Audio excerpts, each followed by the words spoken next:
Hello everyone, welcome to another Nikke video. This time I'm here to chat about Union raids and Union rewards because as of now, you're more than likely to have received your Union chips already in your mailbox, at least if you're in NA.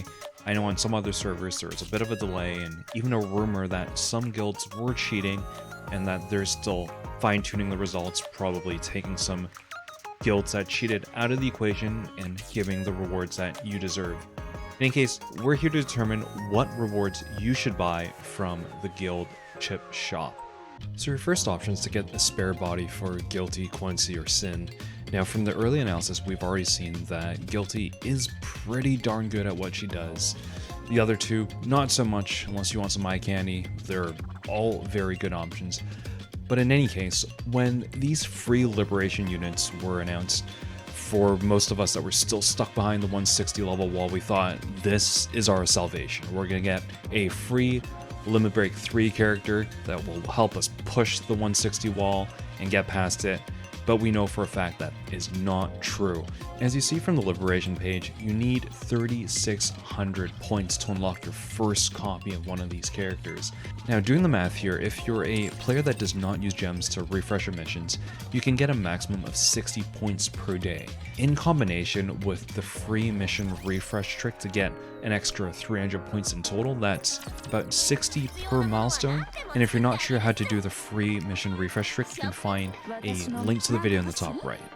This means it will take you 55 days to unlock your first copy. Now pair that against your Union rewards.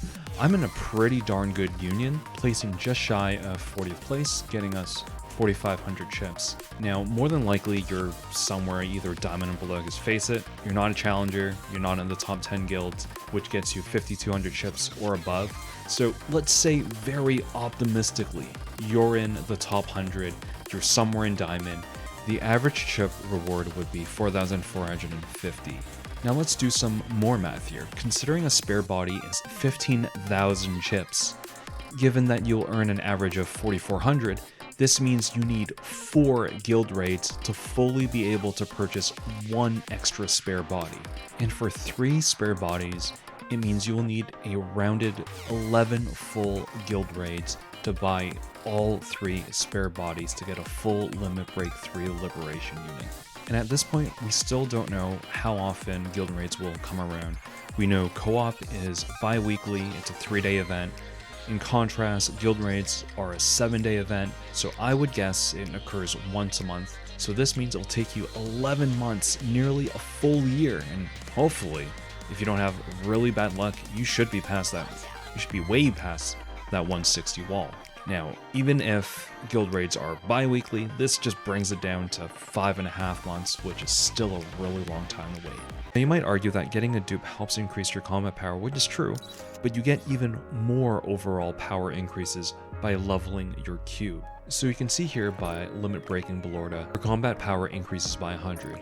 So if you were a whale and you're on the top of your server, you don't really need that combat power, go ahead, get your spare bodies, make your guilty nice and thick, not a problem. But for the rest of us out there where every single combat power matters, because it has a knock-on effect on accomplishing more story missions, getting through tribe towers, getting more rewards through special arena, you want the most combat power possible. And by leveling all of your cubes, you're overall getting way more value. So on the flip side here, I want to show you the power increases when you level your cubes. So here we have Yon. She is not leveled at all, has no equipment, no skill leveled at all. So this is our baseline here. So now I'll start equipping cubes from level 1 up to level 3. And what we'll see is that each incremental cube level provides us about an additional 40 to 50 in combat power. I'll have a graphic on the left here showcasing a few examples of how the cube levels increased my combat power. It seems that it does not add a flat amount of power, it's somehow based off of the overall power of that unit. So for me, Privity, she is fully geared up, has lots of levels, lots of equipment.